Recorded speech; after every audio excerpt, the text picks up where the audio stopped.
क्या कुंभ में नहाने से मोक्ष मिल जाती है? और अगर मिल जाती है तो फिर हमारे कर्मों का क्या वैल्यू है? क्या उन बाबाओं या जितने भी साधु हैं जो सालों साल से तपस्या करते आ रहे हैं और 40, 50 या 60 करोड़ लोगों का समावेश, biggest conglomeration of people in the entire world, it's a record as per history, क्या ये सब चीज सही है या झूठ है? सालों साल से जो बाबा है हाथ ऊपर रखे हुए हैं, क्या वो सही है? क्या ऐसे बाबा है जो कुंभ में आए हुए हैं जो पिछले डेकेड से जो बैठे नहीं है? क्या आईआईटी से बाबा पास करके एरोस्पेस इंजीनियरिंग को छोड़ करके साधु नागा साधु बन गए हैं? क्या हजारों लाखों नागा साधु जिनके पास शायद एज्यूम कर रहा हूं ना मोबाइल होगी ना इंटरनेट की सुविधा होगी, और कैसे पता चल जाता है उनको कि इतना बड़ा लोगों का कॉन्ग्लोमरेशन या समावेश होने वाला है? दुनिया भर के विदेशों से आए हुए साधु और संत महाराज लोग क्या सचमुच में 3 नदियों के कॉन्फ्लुएंस में, संगम में नहाने से जन्मों जन्मों का जो जन्मों का चक्कर है उससे छुटकारा मिल जाती है? सच बोलूं, विश्वास करना है या नहीं करना है वो आपके ऊपर है। पर्सनली अगर मैं बोलूं क्या महाकुंभ में स्नान करने से मोक्ष मिल जाएगी, मैं मानता हूं हाँ, पर इस हाँ में कुछ कंडीशंस अप्लाई है, वरना हम लोग इंसान सिर्फ कर्म को छोड़ करके कुछ ऐसे चीज़ों को मानने लगेंगे जिससे हमारा अस्तित्व, जिससे हमारे कर्म पर और जिससे हमारे सोल पर इफेक्ट पड़ेगा। आज के वीडियो में बात करते हैं क्या कुंभ में नहाने से सचमुच में मोक्ष की प्राप्ति होती है? मैं तो मानता हूं, क्या आप मानते हो? पर फिर भी कुछ conditions apply. So let's get started.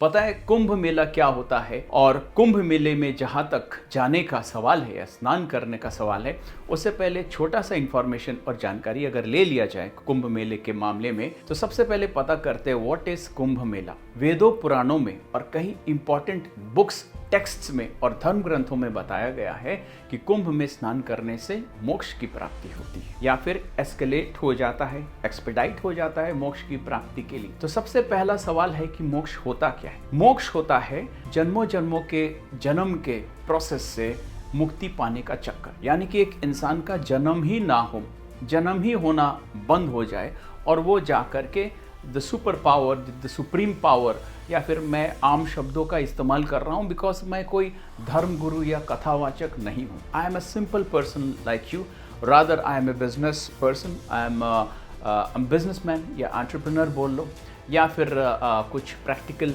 बातें कर लेता हूँ, कुछ अच्छी बातें कर लेता हूँ, इन्फ्लुएंसर हो सोशल मीडिया, ऐसा ही मान लिया जाए।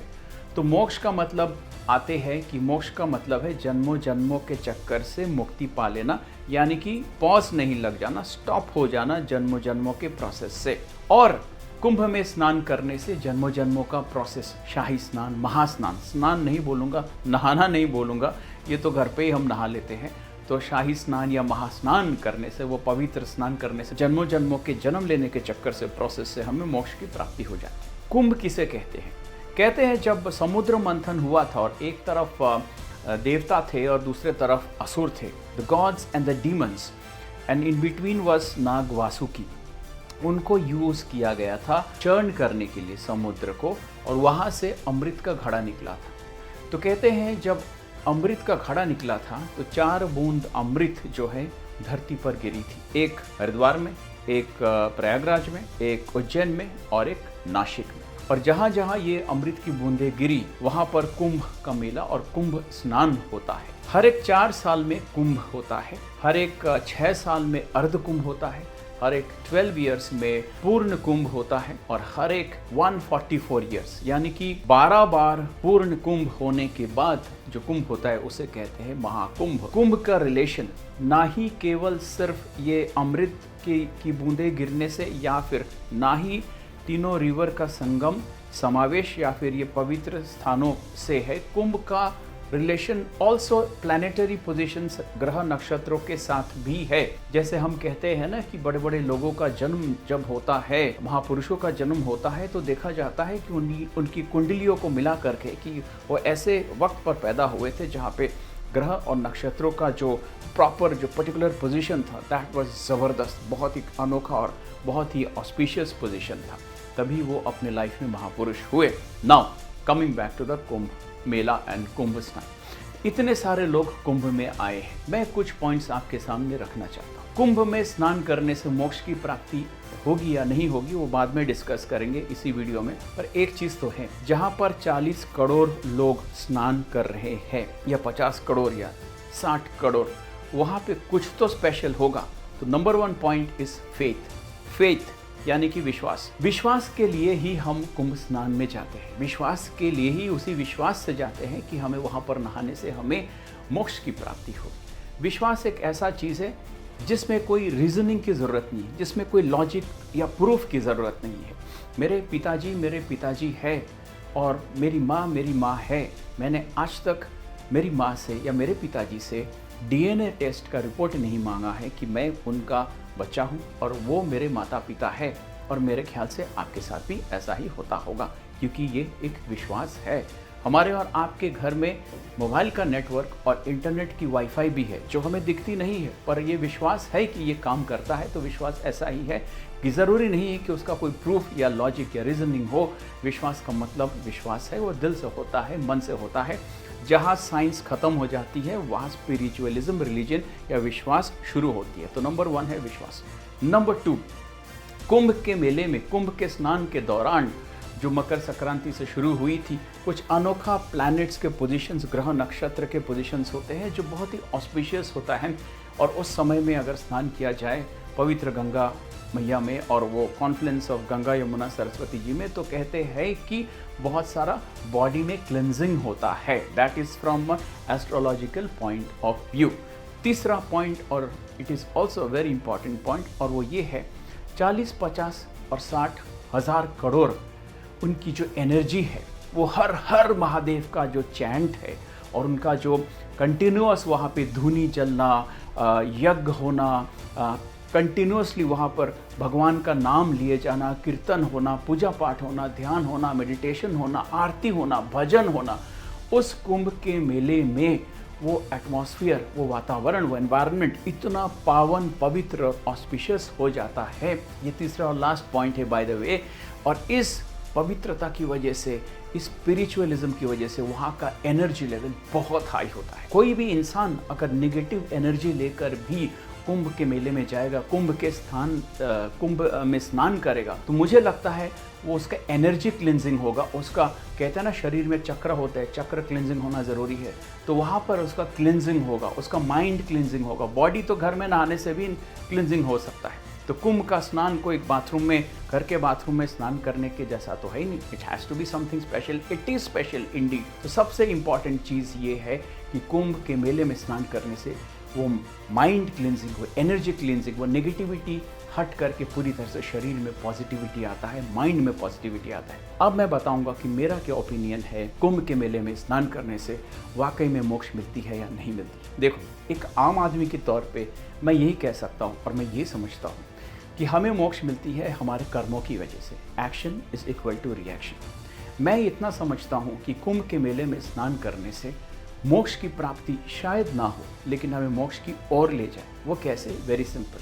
फॉर एग्जाम्पल, एक इंसान सारी ज़िंदगी भर उसने जो भी काम किए हो, चाहे उसमें थोड़े बहुत अच्छे काम किए हो और थोड़े बहुत गलत काम भी किए हो, हर एक इंसान, हमारे लाइफ में एक बैलेंस होता है। जब तक इंसान पूरी तरह से गलत ना हो और पूरी तरह से ऋषि मुनि या बड़े बड़े स्पिरिचुअल लीडर्स की तरह बहुत हाई लेवल में उनमें अच्छाई होती है, जैसे उस तरीके का इंसान ना हो, तो दो एक्सट्रीम्स में इंसान होते हैं। एक एक्सट्रीम में बहुत ही ख़राब इंसान होते हैं और एक एक्सट्रीम में बहुत ही अच्छे इंसान होते हैं। बाकी के इंसान बैलेंस होते हैं, साधारण होते हैं, जिनमें अच्छाई और बुराई दोनों होती है। तो मैं उन इंसानों की बात कर रहा हूँ, मेरे और आपकी तरह। मुझे लगता है एक आम इंसान अगर कुंभ के मेले में जा कर के नहाएगा, हो सकता है उसकी मोक्ष तुरंत ना हो या पूरी तरह से ना हो, पर यह ज़रूर होता है या होता होगा, मुझे इस बात का अनुमान है। जैसे मैंने कहा, फेथ, विश्वास है, तो कि कुंभ के मेले में नहाने से उसने जो पूर्व में जो उसने गलत काम किए हैं, जो गलत डिसीशंस लिए होंगे या बुरे कर्म उसने किए हैं, उन बुरे कर्मों की वजह से, उन गलत कर्मों की वजह से जो पाप इकट्ठा हुआ होगा, एक्यूमुलेट हुआ होगा, वो पापों की शुद्धि हो जाती है। जैसे तराजू होता है ना, तराजू में दोनों तरफ वेट होता है तो बराबर होता है, और तराजू अगर खाली हो, एक तरफ का वेट कम कर दो, तराजू बराबर हो जाती है। So it's like a balance. तो अगर जिसका पाप का घड़ा बहुत ज़्यादा हो तराजू की तरह, तो कुंभ के मेले में स्नान करने से वो न्यूट्रलाइज कर देगा, डिटॉक्स कर देगा, हटा देगा, धो देगा, बैलेंस ले आएगा। यानी कि ये मैं फिर डिस्क्लेमर बोलूँगा, इसका मतलब ये नहीं कि 7 खून करके कुंभ में नहा लिए तो 7 खून माफ। कुंभ का मेले में नहाने का मतलब, नहाकर पाप धुलने का मतलब ये बात नहीं है कि कोई इंसान गलत काम करे। मैं ये भी मीन नहीं कर रहा हूँ। मैं ये कहने की कोशिश कर रहा हूँ कि कुंभ के मेले में जा कर के नहाने से ना, जो बुरे कर्म है, जो पाप है, अगर वो एक्यूमुलेट हुए हैं, वो किसी तरह से हट जाते हैं, बैलेंस हो जाते हैं, और हमारा लाइफ बैलेंस हो जाता है। अब सबसे इम्पॉर्टेंट पॉइंट यहाँ से है कि हम आने वाले ज़िंदगी को, आने वाले जीवन को, आने वाले रिमेनिंग लाइफ को, बचे खुचे हमारे जो उम्र है, बचा खुचा जो उम्र है, जो जितना भी साल जिएगा, उसमें इंसान कैसा काम करता है, और उसके ऊपर डिपेंड करेगा कि वो मोक्ष प्राप्ति होगा। सो कुंभ में नहाने के 3 पॉइंट्स हैं। दोबारा रिविजन में अगर चला जाए, वीडियो ज़्यादा लंबा नहीं करूँगा। नंबर 1 फेथ, विश्वास। Number 2 planetary and astrological positions, ग्रह नक्षत्रों का अनोखा एक एक पोजीशन, जिसकी वजह से वो बहुत इम्पॉर्टेंट हो जाता है वो पल और घड़ी। और तीसरा वेरी इंपॉर्टेंट, वो हाई एनर्जी एरिया है। उस हाई एनर्जी में नेगेटिव फोर्सेस नहीं है। इसमें अगर इंसान के मन में थोड़ा बहुत गलत फीलिंग, नेगेटिविटी भी होना, वो पूरी तरह से क्लिंस कर देगा। And the 4th point and the most important point, Kumbh में नहाने से आई थिंक सो कि पुराने जो पाप है, दुष्कर्म है, जो पाप का बोझा है, वो सारा क्लिनजिंग हो जाता है और हमें मोक्ष की ओर ले जाता है। पर यहाँ से कुंभ में नहाने के बाद एक नया फेज़ शुरू होता है लाइफ में, जहाँ पे पाप और पुण्य का बैलेंस एकदम बरकरार होता है, एकदम ज़ीरो होता है। और इस ज़ीरो से अगर इंसान सिर्फ पाप ना करके, गलत काम ना करके, बुरे कर्म ना करके अपने लाइफ में, अपने जीवन को आगे की ओर ले जाए, तो उसको मोक्ष पाने की संभावना ज़्यादा होती है। वीडियो अगर अच्छा लगा, चैनल को लाइक करना, सब्सक्राइब करना और अपने दोस्तों के साथ शेयर करना। उन लोगों के साथ शेयर करना जो कुंभ के मेले में जा रहे हैं, उनके साथ शेयर करना जो जानना चाहते हैं कि वाकई में, जैसे वीडियो का टाइटल है, कुंभ के मेले में स्नान करने से क्या मोक्ष की प्राप्ति होती है। और मुझे ये बात ज़रूर पता है, छोटे छोटे इसी तरह के वीडियो से, इसी तरह के बातों से मैं और आप, हम दोनों मिलकर अगर काम करेंगे, ऐसे अच्छी बातों को भारत में बहुत सारे लोगों तक फैला सकते हैं। भारत को बदलना होगा तो एक दूसरे के साथ काम करके बहुत सारे लोगों तक पॉजिटिव मैसेजेस और अच्छी बातों को फैलाना होगा, तभी भारत बदलेगा। और भारत तभी बदलेगा जब each and every person like us, हम अंदर से बदलेंगे। That's all for now. Like the video, subscribe to the channel. हर एक हफ्ते में एक बहुत ज़्यादा अच्छा और इम्पॉर्टेंट वीडियो में डालता हूँ विद अ ग्रेट मैसेज, और आपका प्यार और सपोर्ट चाहिए इस छोटे से चैनल को बहुत आगे तक ले जाने के लिए। हर हर Mahadev. Take care, love you all.